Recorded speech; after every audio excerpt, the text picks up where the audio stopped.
கேரள மாநிலம் வயநாட்டில் ஏற்பட்ட நிலச்சரிவில் சிக்கி 20 பேர் உயிரிழந்துள்ளனர். தொடர் மழையால் கேரள மாநிலம் வயநாட்டின் பல்வேறு இடங்களில் வெள்ளம் சூழ்ந்துள்ளது. இந்த நிலையில் மாவட்டத்தில் உள்ள சூரல்மாலா என்ற பகுதியில் நிலச்சரிவு ஏற்பட்டுள்ளது.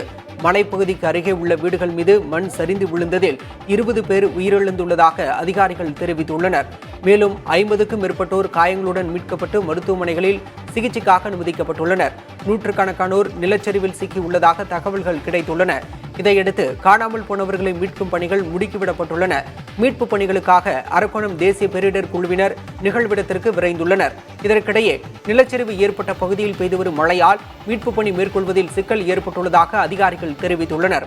இதற்கிடையே கேரள முதலமைச்சர் பினராயி விஜயனை தொலைபேசியில் தொடர்பு கொண்டு பேசிய பிரதமர் நரேந்திர மோடி பாதிக்கப்பட்டவர்களுக்கு தேவையான அனைத்து உதவிகளையும் செய்வதாக உறுதியளித்துள்ளார். இதேபோல நிலச்சரிவில் சிக்கி உயிரிழந்தோரின் குடும்பத்தினருக்கு இரங்கல் தெரிவித்துள்ள வயநாடு தொகுதி முன்னாள் எம்பியும் எதிர்க்கட்சி தலைவருமான ராகுல் காந்தி முதலமைச்சர் பினராயி விஜயனை தொலைபேசியில் தொடர்பு கொண்டு நிலைமையை கேட்டறிந்தார்.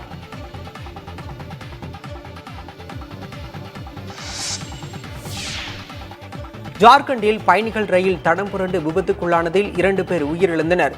செரைக்கலா கார்சவன் மாவட்டங்களுக்கு இடையே சென்ற மும்பை ஹவுரா ரயில் படாபாம்பு என்ற பகுதிக்கு அருகே அதிகாலை 3:45 மணியளவில் விபத்துக்குள்ளானது.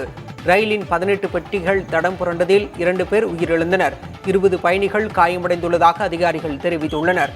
தகவல் அறிந்து நிகழ்விடத்திற்கு விரைந்த மீட்புக் குழுவினர் காயமடைந்தவர்களை மீட்டு மருத்துவமனையில் சிகிச்சைக்காக அனுமதித்தனர்.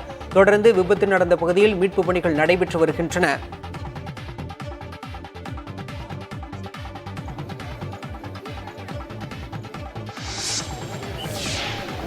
தொடர் மழையால் நீலகிரி மாவட்டத்தில் பள்ளிகளுக்கு மட்டும் இன்று விடுமுறை அறிவிக்கப்பட்டுள்ளது. கோவை மாவட்டம் வால்பாறையில் பள்ளி கல்லூரிகளுக்கு விடுமுறை அறிவிக்கப்பட்டுள்ளன. நீலகிரி மாவட்டத்தில் நேற்று காலை முதல் இடைவிடாமல் கனமழை பெய்தது.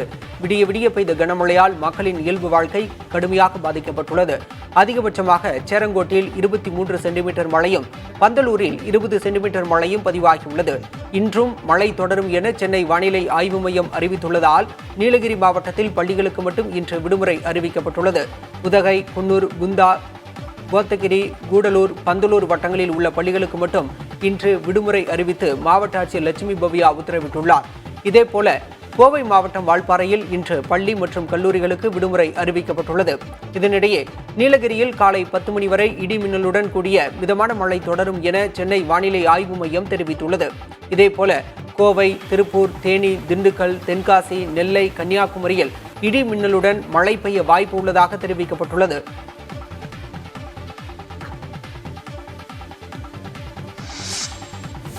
பாரிஸ் ஒலிம்பிக்கில் இன்று நடைபெறும் துப்பாக்கிச் சுடுதல் 10 மீட்டர் ஏர் பிஸ்டல் பிரிவில் வெண்கலப் பதக்கத்துக்கான போட்டியில் இந்தியாவின் மனுபாக்கர், சரப்ஜோத் சிங் இணை வெற்றி கொடி நாட்டுமா என்ற எதிர்பார்ப்பு எழுந்துள்ளது. பாரிஸ் ஒலிம்பிக் போட்டிகள் இன்று 4வது நாளாக நடைபெறவுள்ளன. இதில் முதலாவதாக துப்பாக்கிச் சுடுதல் மகளிர் டிராப் பிரிவில் ஸ்ரேயசி சிங், ராஜேஸ்வரி குமாரி இணை களமிறங்க உள்ளது. கலப்பு இரட்டையர் 10 மீட்டர் ஏர் பிஸ்டல் பிரிவில் வெண்கலப் பதக்கத்துக்கான போட்டி நடைபெற உள்ளது. இதில் இந்தியாவின் மனுபாக்கர், சரப்ஜோத் சிங் ஜோடி களமிறங்குகிறது. துடுப்பு படகு போட்டியில் தகுதிச் சுற்றில் பின்தங்கினாலும் மறுவாய்ப்பை கெட்டியாக பிடித்துக் கொண்டு விடாப்பிடியாக முன்னேறிய பல்ராஜ் பன்வர் பங்கு பெறும் காலிறுதிப் போட்டியும் இன்றுதான் நடைபெறவுள்ளது. வில்வித்தையில் எலிமினேஷன் அதாவது தகுதியிழப்பு சுற்றில் அங்கிதா பகத் போலந்து வீராங்கனையையும் பஜன் கவுர் இந்தோனேஷிய வீராங்கனையையும் எதிர்த்து பலப்பரீட்சை நடத்துகின்றனர். பாரிஸ் ஒலிம்பிக்கில் இன்று நடைபெறும் ஆண்கள் ஹாக்கி போட்டியில் இந்திய அணி அயர்லாந்துடன் மோதுகிறது. பேட்மிண்டனில் ஆண்கள் இரட்டையர் குரூப் சுற்றில் சாத்விக் ரெட்டி, ஷிராக் ஷெட்டி இணை இந்தோனேஷிய இணையை எதிர்த்து களம் காண்கிறது. பேட்மிண்டன் பெண்கள் இரட்டையர் குரூப் சுற்றில் தனிஷா கிறிஸ்டோ, அஸ்வினி பொன்னப்பா இணை ஆஸ்திரேலிய இணையுடன் மோத உள்ளது. பாரிஸ் ஒலிம்பிக்கில் இந்தியாவின் நம்பிக்கை நட்சத்திரங்களில் ஒருவராக திகழும் குத்துச்சண்டை வீரர் அமித் பங்கல் இன்று களம் காண்கிறார். 51 கிலோ பிரிவு ஆரம்ப சுற்று போட்டி ஒன்றில் ஜாம்பியா வீரருடன் மோதுகிறார். குத்துச்சண்டையில் பெண்களுக்கான 57 கிலோ பிரிவு ஆரம்ப சுற்று போட்டி ஒன்றில் பிலிப்பைன்ஸ் வீராங்கனையை இந்தியாவின் ஜெய்ஸ்மின் சந்திக்கிறார். வில்வித்தையில் ஒற்றையர் தகுதி இழப்பு சுற்றில் தீரஜ் பொம்மதேவரா விளையாட உள்ளார். 4ஆம் நாளில் இந்தியா பங்கு பெறும் கடைசி போட்டி நள்ளிரவு 1 மணிக்கு தொடங்குகிறது. மகளிருக்கான குத்துச்சண்டை பிரிவில் 54 கிலோ எடை பிரிவில் காலிறுதிக்கு முந்தைய சுற்று போட்டியில் கொலம்பியா வீராங்கனையுடன் இந்தியாவின் பிரீத்தி பவார் மோதுகிறார். சர்வதேச டென்னிஸ் போட்டிகளிலிருந்து ஓய்வு பெறுவதாக இந்திய டென்னிஸ் நட்சத்திர வீரர் ரோஹன் போபண்ணா அறிவித்துள்ளார். பாரிஸ் ஒலிம்பிக் போட்டியில் ஆடவர் இரட்டையர் பிரிவில் ஸ்ரீராம் பாலாஜியுடன் இணைந்து விளையாடிய போப்பண்ணா முதல் சுற்றில் தோல்வியடைந்து வெளியேறிய சூழலில் இந்த அறிவிப்பை வெளியிட்டுள்ளார். ஓய்வு முடிவு குறித்து பேசிய போப்பண்ணா, இந்தியாவுக்காக பாரிஸ் ஒலிம்பிக்கே தனது கடைசி ஆட்டம் என கூறினார். டென்னிஸில் தற்போது தான் இருக்கும் நிலையே எதிர்பார்க்காத வளர்ச்சி என குறிப்பிட்ட போப்பண்ணா, இந்தியாவுக்காக 20 ஆண்டுகள் விளையாடுவேன் என நினைக்கவில்லை என்றும் அதற்காக பெருமை கொள்வதாகவும் கூறியுள்ளார். ஏற்கனவே டேவிஸ் கோப்பை டென்னிஸ் போட்டியிலிருந்து ஓய்வை அறிவித்த போப்பண்ணா, ஒலிம்பிக் பதக்கத்துடன் சர்வதேச களத்திலிருந்து ஓய்வு பெற எண்ணியிருந்த நிலையில் ஏமாற்றத்துடன் விடைபெற்றுள்ளார். முன்னதாக 2016 ரியோ ஒலிம்பிக்ஸில் கலப்பு இரட்டையர் பிரிவில் சானியா மிர்சாவுடன் களம் கண்ட போப்பண்ணா 4வது இடம் பிடித்து நூலிழையில் பதக்கத்தை தவறவிட்டிருந்தார். நடப்பாண்டு ஜனவரியில் ஆஸ்திரேலிய ஓபன் மூலம் தனது முதல் கிராண்ட்ஸ்லாம் பட்டத்தை வென்றிருந்த போப்பண்ணா தனது டென்னிஸ் வாழ்க்கையில் 26 பட்டங்களை வென்றுள்ளார். ஒலிம்பிக் தொடரில் இந்திய டேபிள் டென்னிஸ் வீராங்கனை மணிகா பத்ரா புதிய சாதனை படைத்துள்ளார். நேற்றைய தினம் மகளிர் ஒற்றையர் பிரிவில் பிரான்ஸ் வீராங்கனை பிரித்திகா பவாடை உடன் மோதிய மணிகா பத்ரா 11-9, 11-6, 11-9, 11-7 என்ற செட் கணக்கில் வெற்றி பெற்றார். உலக தரவரிசை பட்டியலில் 29வது இடத்தில் உள்ள மணிகா பத்ரா 18வது இடத்தில் உள்ள பிரித்திகாவை வீழ்த்தியுள்ளார். இந்த வெற்றியை தொடர்ந்து காலிறுதிக்கு முந்தைய சுற்றுக்கு மணிகா பத்ரா தகுதி பெற்றுள்ளார்.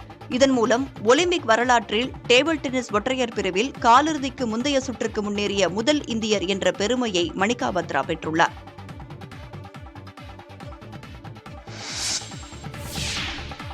மேட்டூர் அணை நீர்த்திறப்பு தொடர்பாக விவசாயிகளுடன் திருவாரூர் மாவட்ட ஆட்சியர் ஆலோசனை மேற்கொண்டார்.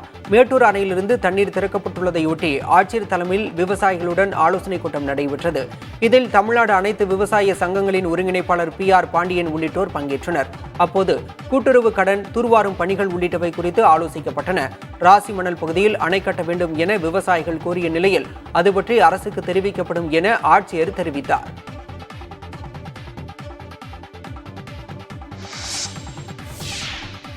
மேட்டூர் அணை நிரம்பி தண்ணீர் வீணாவது தொடர்பாக தமிழக முதலமைச்சரிடம் பேச தயாராக உள்ளதாக கர்நாடக முதலமைச்சர் சித்தராமையா தெரிவித்துள்ளார்.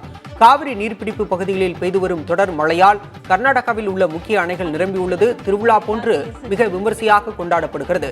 இதன்படி முதலமைச்சர் சித்தராமையா, துணை முதலமைச்சர் சிவக்குமார் உள்ளிட்டோர் காவிரி தாயை வணங்கி மரியாதை செலுத்தினர்.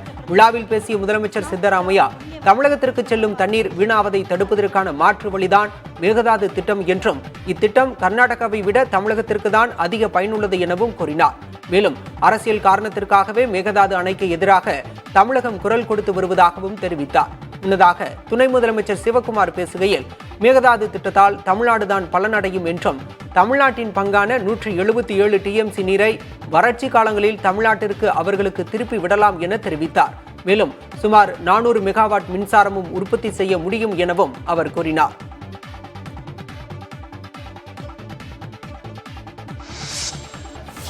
டெல்லியில் உள்ள பெரும்பாலான IAS பயிற்சி மையங்களில் உரிய விதிமுறைகள் பின்பற்றப்படுவதில்லை என குற்றச்சாட்டு எழுந்துள்ளது.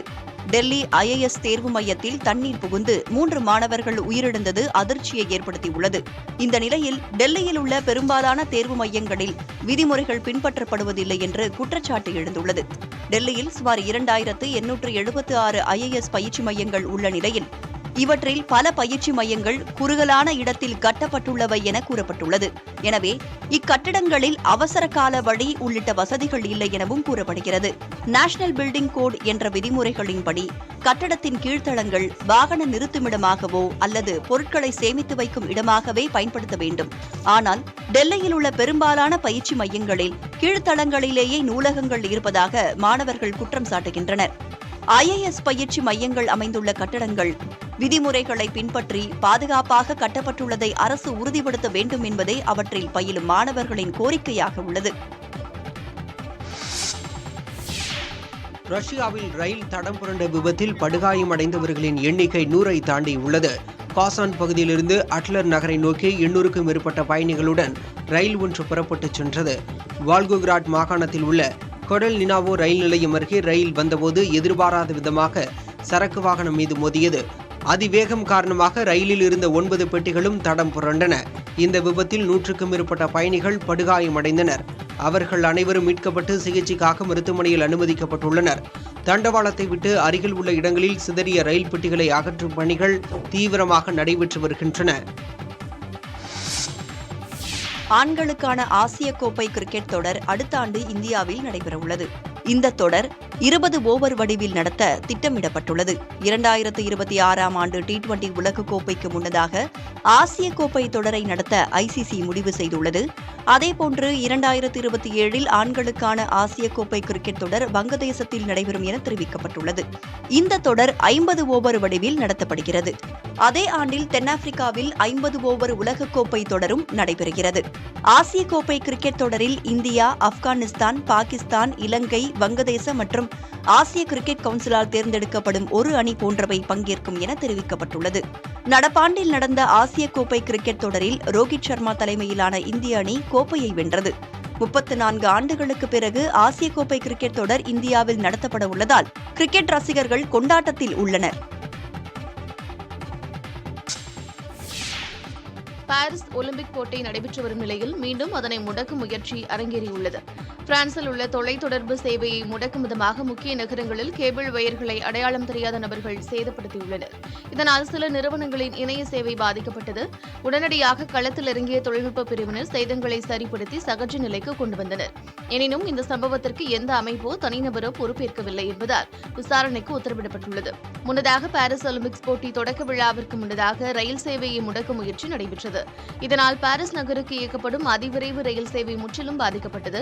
ஒலிம்பிக்ஸ் போட்டியினை சீர்குலைக்கும் முயற்சியாக இருக்கக்கூடும் என்று அஞ்சப்பட்ட நிலையில் தற்போது மீண்டும் ஒரு சம்பவம் நிகழ்ந்திருக்கிறது. கர்நாடக அணைகளில் இருந்து காவிரி ஆற்றில் 1 லட்சம் கன அடிக்கு மேல் தண்ணீர் திறக்கப்படுகிறது. கர்நாடக மாநிலத்தில் காவிரி நீர்பிடிப்பு பகுதிகளில் பெய்து வரும் மழையால் அணைகளுக்கு வரும் நீரின் அளவு கணிசமாக உயர்ந்துள்ளது. இதன் காரணமாக கர்நாடக அணைகளிலிருந்து காவிரி ஆற்றில் உபரி நீர் வெளியேற்றப்பட்டு வருகிறது. நேற்று மாலை நிலவரப்படி கிருஷ்ணராஜசாகர் அணைக்கு நீர்வரத்து 68,807 கன அடியாக இருந்தது. அணையின் நீர்மட்டம் 124.80 அடியாக இருந்த சூழலில் அணையிலிருந்து 66,883 கன அடி நீர் வெளியேற்றப்பட்டு வருகிறது. இதேபோன்று கபினி அணைக்கு நீர்வரத்து 20,346 கன அடியாக இருந்த நிலையில் அணையிலிருந்து 35,000 கன அடி தண்ணீர் வெளியேற்றப்பட்டு வருகிறது. அணையின் நீர்மட்டம் 84 அடியில் 83.20 அடியாக உள்ளது. இரு அணைகளிலிருந்தும் தற்போது 1,01,883 கன அடி தண்ணீர் வெளியேற்றப்படுகிறது. கர்நாடக அணைக்கான நீர்வரத்து ஏற்றம் இறக்கமாக இருப்பதால் அதற்கு ஏற்றாற்போல் காவிரி ஆற்றில் தண்ணீர் திறக்கப்படுகிறது.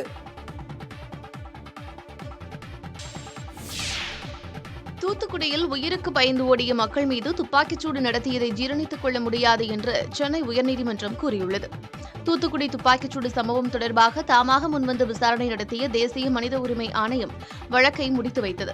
இதனை எதிர்த்து சென்னை உயர்நீதிமன்றத்தில் வழக்கு தொடரப்பட்டது. வழக்கை விசாரித்த நீதிமன்றம் துப்பாக்கிச்சூடு சம்பவம் நடைபெற்ற காலத்தில் பணியாற்றிய காவல்துறை மற்றும் வருவாய்த்துறை அதிகாரிகளின் சொத்து விவரங்களை சேகரித்து தாக்கல் செய்யும்படி தமிழக லஞ்ச ஒழிப்புத்துறைக்கு ஆணையிட்டது. வழக்கு மீண்டும் விசாரணைக்கு வந்தபோது சொத்து விவரங்கள் தொடர்பான அறிக்கையை தாக்கல் செய்ய மேலும் 3 மாத காலம் அவகாசம் வேண்டும் என்று கோரப்பட்டது. இதனை ஏற்றுக்கொண்ட நீதிபதிகள் லஞ்ச ஒழிப்புத்துறைக்கு 3 மாதங்கள் அவகாசம் வழங்கினர். அப்போது நீதிபதிகள் சிபிஐ விசாரணை ஏற்றுக்கொள்ளத்தக்கதாக இல்லை என்று தெரிவித்தனர். உயிருக்கு பயந்து ஓடிய மக்கள் மீது துப்பாக்கிச்சூடு நடத்தியதை ஜீரணித்துக் கொள்ள முடியாது எனவும் இதுபோன்ற சம்பவத்தை இதற்கு முன் கேள்விப்பட்டதில்லை எனவும் குறிப்பிட்டனர். 2009 முதல் 2014ஆம் ஆண்டு வரை அனுமதியின்றி ஸ்டெர்லைட் தொழிற்சாலை செயல்பட்டுள்ளது என்று குறிப்பிட்ட நீதிபதிகள் அது தெரிந்தும் அரசு நடவடிக்கை எடுக்காதது ஏன் என்று கேள்வி எழுப்பினர்.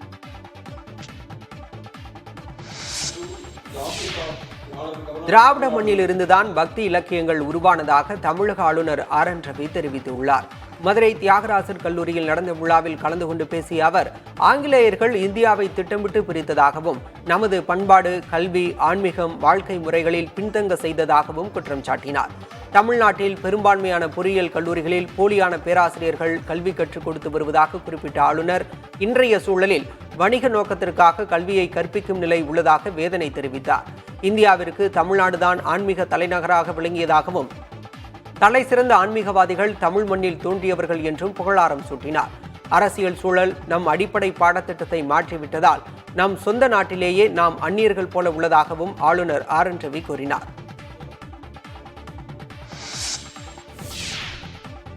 கஞ்சா வைத்திருந்ததாக தொடரப்பட்ட வழக்கில் யூடியூபர் சவுக்கு சங்கருக்கு மதுரை மாவட்ட போதைப்பொருள் தடுப்பு சிறப்பு நீதிமன்றம் நிபந்தனை பிணை வழங்கியுள்ளது. தேனி மாவட்டத்தில் தங்கியிருந்த போது அறையில் கஞ்சா வைத்திருந்ததாக சவுக்கு சங்கர் கைது செய்யப்பட்டார். இந்த நிலையில் இந்த வழக்கில் பிணை கோரி அவர் மதுரை மாவட்ட போதைப்பொருள் தடுப்பு சிறப்பு நீதிமன்றத்தில் 3வது முறையாக மனு தாக்கல் செய்தார். அந்த மனு விசாரணைக்கு வந்தபோது நீதிமன்றத்தில் சவுக்கு சங்கர் ஆஜர்படுத்தப்பட்டார். அப்போது நீதிமன்றம் அவருக்கு நிபந்தனை ஜாமீன் அளித்து உத்தரவிட்டது. 30 நாட்கள் தேனி பழனிச்செட்டிப்பட்டி காவல் நிலையத்தில் காலை மாலை என 2 வேளைகளிலும் கையெழுத்திட வேண்டும் எனவும் விசாரணைக்கு ஒத்துழைப்பு தர வேண்டும் எனவும் சவுக்கு சங்கருக்கு நிபந்தனை விதிக்கப்பட்டுள்ளது. கோவை மாவட்டம் மேட்டுப்பாளையத்தில் உள்ள பில்லூர் அணை நடப்பாண்டில் 4வது முறையாக மீண்டும் நிரம்பியுள்ளது. அணையின் பாதுகாப்பு கருதி அணைக்கான நீர்வரத்தான வினாடிக்கு 15,000 கனஅடி நீர் அப்படியே பவானி ஆற்றில் திறந்துவிடப்பட்டுள்ளது. இதனால் பவானி கரையோர பகுதியான மேட்டுப்பாளையம் மற்றும் சிறுமுகை பகுதி மக்கள் எச்சரிக்கையுடன் இருக்க மாவட்ட நிர்வாகம் சார்பில் வெள்ள அபாய எச்சரிக்கை விடுக்கப்பட்டுள்ளது. மேட்டுப்பாளையம் பவானி ஆற்றங்கரையோரம் அமைந்துள்ள வன பத்திரகாளியம்மன் கோயிலில் ஆடிக்குண்டம் விழாவிற்கு வரும் பக்தர்கள் யாரும் ஆற்றில் இறங்கி குளிக்க முயற்சிக்க வேண்டாம் எனவும் அறிவுறுத்தப்பட்டுள்ளது. கடந்த 2022ஆம் ஆண்டு ஒருமுறையும் 2023ஆம் ஆண்டு ஒருமுறை கூட பில்லூர் அணை நிரம்பவில்லை என்ற நிலையில் நடப்பாண்டில் இதுவரை மட்டும் 4 முறை அணை நிரம்பியுள்ளது. பில்லூர் அணையிலிருந்து திறந்துவிடப்படும் உபரி நீர் நேரடியாக பவானிசாகர் அணையை சென்றடையும் என்பதால் அந்த அணையின் நீர்மட்டமும் வேகமாக உயரும் என எதிர்பார்க்கப்படுகிறது.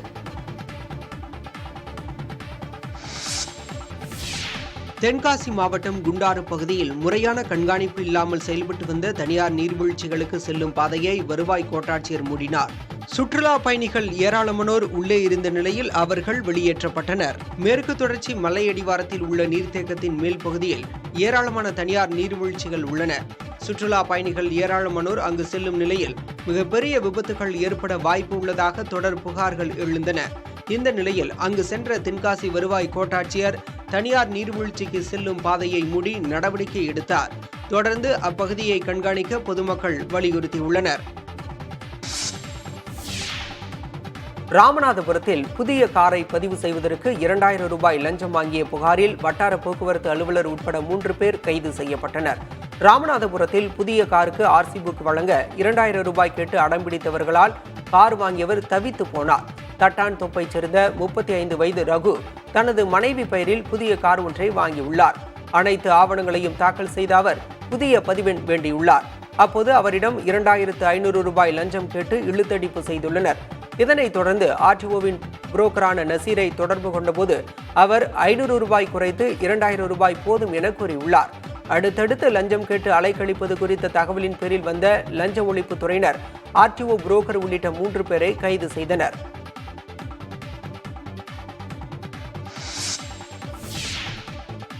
டெல்லி மதுபான கொள்கை முறைகேடு வழக்கில் சிபிஐ கைதுக்கு எதிராகவும் பிணை கோரியும் டெல்லி முதலமைச்சர் அரவிந்த் கெஜ்ரிவால் தொடர்ந்த மனுக்கள் மீதான உத்தரவை டெல்லி உயர்நீதிமன்றம் தேதி குறிப்பிடாமல் ஒத்திவைத்துள்ளது. இது தொடர்பான வழக்குகள் டெல்லி உயர்நீதிமன்ற நீதிபதி நீனா பன்சால் கிருஷ்ணா அமர்வில் விசாரணைக்கு வந்தது. அப்போது அரவிந்த் கெஜ்ரிவாலுக்கு பிணை வழங்க சிபிஐ தரப்பில் கடும் எதிர்ப்பு தெரிவிக்கப்பட்டது. அதே சமயம் கெஜ்ரிவாலுக்கு நேரடி தொடர்பு இருப்பதாக சிபிஐ ஆதாரங்களை சமர்ப்பிக்கவில்லை என்றும் யூகங்களில் அடிப்படையில்தான் நடவடிக்கை எடுக்கப்பட்டுள்ளதாக கெஜ்ரிவால் தரப்பு வழக்கறிஞர் வாதிட்டார். இரு தரப்பு வாதங்களை கேட்ட நீதிபதி தீர்ப்பை தேதி குறிப்பிடாமல் ஒத்திவைத்தார். இதே வழக்கில் சிபிஐ அமைப்பு டெல்லி ரோஸ் அவென்யூ நீதிமன்றத்தில் அரவிந்த் கெஜ்ரிவால் உள்ளிட்ட குற்றம் சாட்டப்பட்டவர்களுக்கு எதிராக குற்றப்பத்திரிகை தாக்கல் செய்துள்ளது.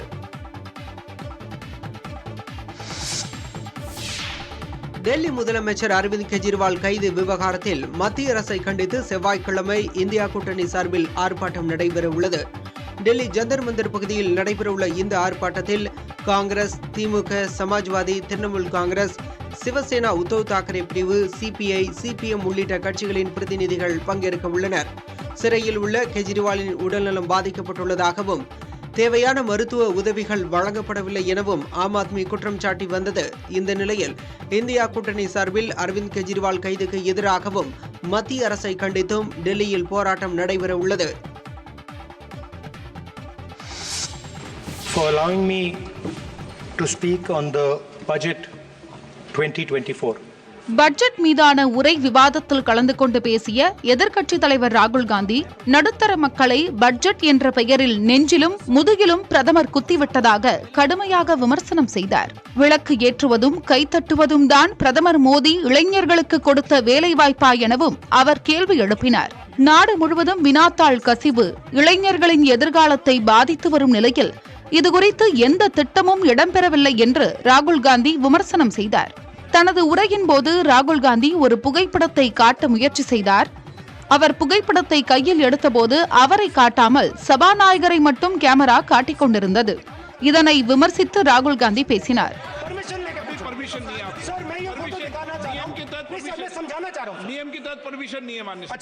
கையில் இருந்த புகைப்படத்தை உயர்த்த முயற்சித்த போது மீண்டும் சபாநாயகர் திரையில் காட்டப்பட்டார். இதனால் எதிர்க்கட்சி நாடாளுமன்ற உறுப்பினர்கள் அனைவரும் மேஜையை தட்டி சிரித்தனர்.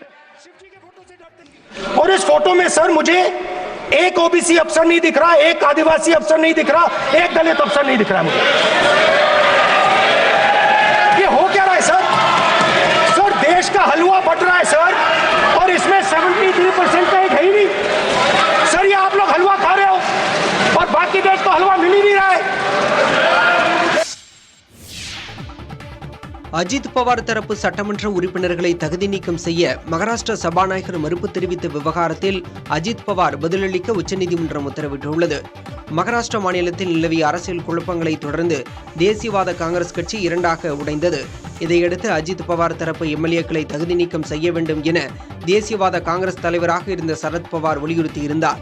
இது சம்பந்தமான கடிதங்களும் வழங்கப்பட்ட நிலையில் அஜித் பவார் தரப்பு எம்எல்ஏக்களை தகுதி நீக்கம் செய்ய மகாராஷ்டிரா சபாநாயகர் மறுத்துவிட்டார். இதற்கு எதிராக சரத் பவார் தரப்பு உச்சநீதிமன்றத்தில் தாக்கல் செய்த மேல்முறையீட்டு மனு தலைமை நீதிபதி அமர்வில் விசாரணைக்கு வந்தது. அப்போது மனு மீது அஜித் பவார் தரப்பு பதிலளிக்க உத்தரவிட்ட தலைமை நீதிபதி ஏற்கனவே இதேபோன்று தொடரப்பட்ட சிவசேனா கட்சி விவகாரம் தொடர்பான வழக்குடன் சேர்த்து இந்த வழக்கு விசாரிக்கப்படும் என அறிவித்தார். அதே நேரம் நவம்பர் மாதத்துடன் மகாராஷ்டிரா சட்டமன்றம் காலாவதியாக உள்ள நிலையில் வழக்கை விரைவாக விசாரணைக்கு எடுத்துக் கொள்ள வேண்டும் என சரத் பவார் தரப்பில் கோரிக்கை முன்வைக்கப்பட்டது. அமைச்சர் பொன்முடி மீதான வழக்கில் விழுப்புரம் நீதிமன்றத்தில் சேலம் ஏடிஎஸ்பி சங்கர், திண்டிவனம் முத்திரைத்தாள் வட்டாட்சியர் ஆஜராகி சாட்சியம் அளித்தனர்.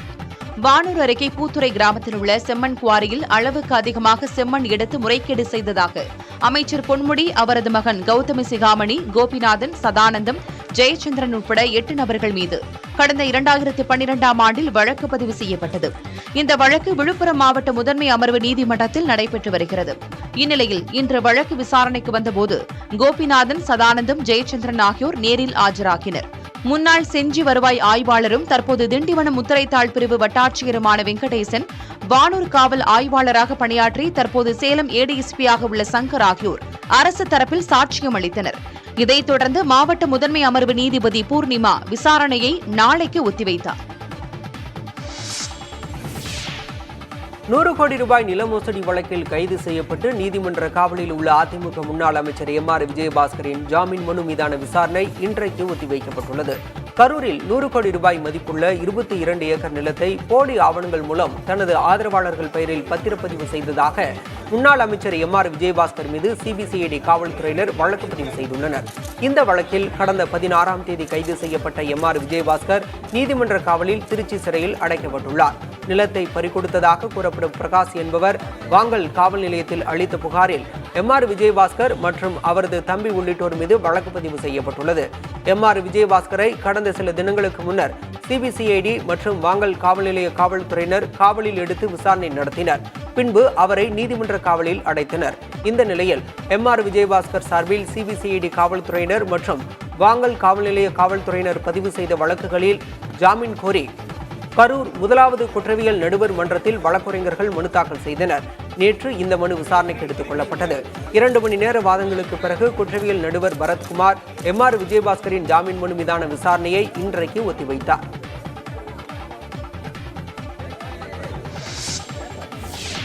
சென்னையில் நடைபெறவுள்ள ஃபார்முலா 4 கார் பந்தயத்திற்கு இந்த ஆண்டு தமிழ்நாடு அரசு எந்த ஒரு நிதியையும் வழங்கவில்லை என தமிழ்நாடு விளையாட்டு மேம்பாட்டு ஆணையத்தின் உறுப்பினர் செயலர் மேகநாதன் ரெட்டி தெரிவித்துள்ளார். சென்னையில் கடந்த ஆண்டு நடைபெற இருந்த ஃபார்முலா 4 கார் பந்தயம் மிக்ஜாம் புயல் காரணமாக ஒத்திவைக்கப்பட்டது. இந்த நிலையில் வரும் ஆகஸ்ட் 30ஆம் தேதி முதல் செப்டம்பர் 1ஆம் தேதி வரை சென்னையில் ஃபார்முலா 4 கார் பந்தயம் நடைபெறவுள்ளது. இது தொடர்பான செய்தியாளர் சந்திப்பு சென்னை நுங்கம்பாக்கத்தில் நடைபெற்றது. இதில் தமிழக விளையாட்டுத்துறை செயலர் அதுல்யா மிஸ்ரா, ஃபார்முலா 1 வீரர் நரேன் கார்த்திகேயன் உள்ளிட்டோர் பங்கேற்றனர். அப்போது அதுல்யா மிஸ்ரா, இதுபோன்ற பந்தயங்கள் நடைபெறும் இடங்களில் பொருளாதாரம் வளரும் என்றார். பெரம்பலூரில் இருசக்கர வாகன திருட்டில் தொடர்ந்து ஈடுபட்டு வந்த 2 பேரை காவல்துறையினர் கைது செய்தனர். அவர்களிடமிருந்து 23 திருட்டு இருசக்கர வாகனங்கள் மீட்கப்பட்டன. மாவட்டத்தின் 5 இடங்களில் வாகன தணிக்கையில் அதிகாரிகள் ஈடுபட்டனர்.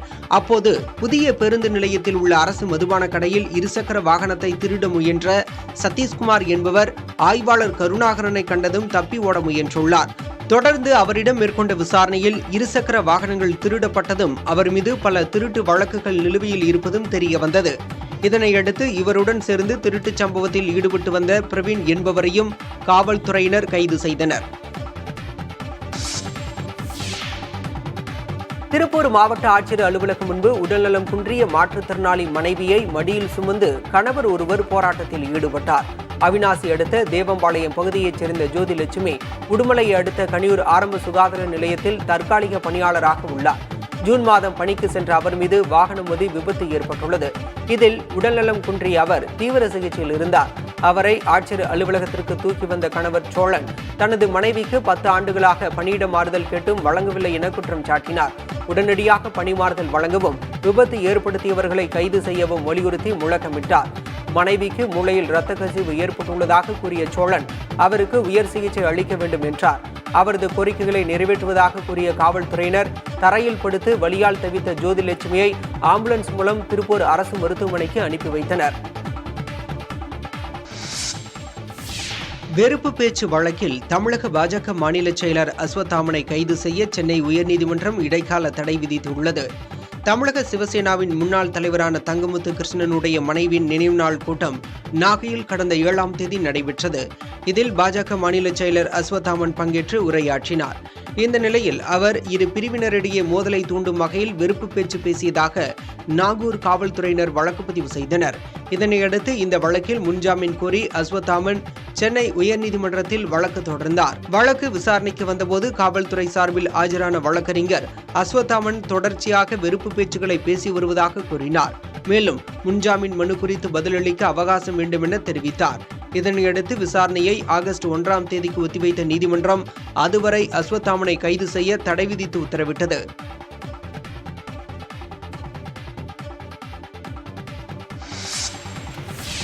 ஒகேனக்கலில் காவிரி ஆற்று வெள்ளத்தில் அடித்துச் செல்லப்பட்ட 2 ஆண் சடலங்களை தீயணைப்புத் துறையினர் மீட்டனர். இவ்வாறு மீட்கப்பட்ட உடல்களில் ஒன்று ஹுன்சனஹள்ளி பகுதியைச் சேர்ந்த சித்தபாஜி என்பது தெரியவந்துள்ளது. இவர் 2 வாரங்களுக்கு முன் முத்தத்தி ஆஞ்சநேயர் கோவில் அருகில் உள்ள காவிரி ஆற்றில் குளிக்க சென்றபோது காவிரி வெள்ளத்தில் அடித்துச் செல்லப்பட்டதாக கூறப்படுகிறது. இவரது உடல் கடந்த 4 நாட்களுக்கு முன்பு ஒகேனக்கல் மெயின் அருவி நடைபாதை அருகே அவரது உடல் மிதந்து சென்றது கண்டறியப்பட்டது. ஆனால் ஆற்றில் வெள்ளப்பெருக்கு அதிகமாக இருந்ததால் உடலை மீட்க முடியாத நிலை இருந்துள்ளது. நீர்வரத்து நேற்று குறைந்த நிலையில் தீயணைப்புத் துறையினர் உடலை மீட்டு பென்னாகரம் அரசு மருத்துவமனைக்கு அனுப்பி வைத்தனர். சித்தபாஜியின் உடலை மீட்கும் முயற்சியின் போது தீயணைப்புத் துறையினர் மேலும் ஒரு அடையாளம் தெரியாத உடலையும் கைப்பற்றியுள்ளனர். உயிரிழந்தது யார் என்று விசாரணை நடைபெற்று வருகிறது. விழுப்புரம் மாவட்டம் திருவெண்ணைநல்லூர் அருகே உள்ள கிணறு வெட்டும் பணியில் ஈடுபட்டிருந்த 3 கிணற்றுக்குள்ளேயே இறந்து கிடந்த சம்பவம் சோகத்தை ஏற்படுத்தியுள்ளது. அருங்குறிக்கை கிராம எல்லை பகுதியில் கண்ணன் என்பவருக்கு சொந்தமான விவசாய நிலம் உள்ளது. இங்கு கிணறு வெட்டும் பணியில் ஹரிகிருஷ்ணன், தனிகாச்சலம், முருகன் ஆகியோர் ஈடுபட்டிருந்தனர்.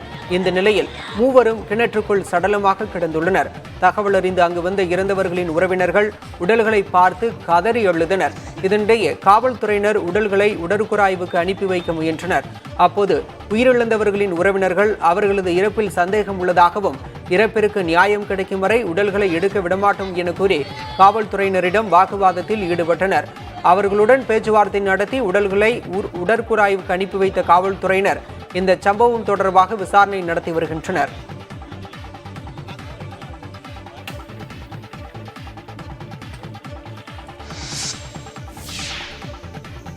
டெல்லி மதுபான கொள்கை முறைகேடு வழக்கில் சிபிஐ கைதுக்கு எதிராகவும் பிணை கோரியும் டெல்லி முதலமைச்சர் அரவிந்த் கெஜ்ரிவால் தொடர்ந்த மனுக்கள் மீதான உத்தரவை டெல்லி உயர்நீதிமன்றம் தேதி குறிப்பிடாமல் ஒத்திவைத்தது.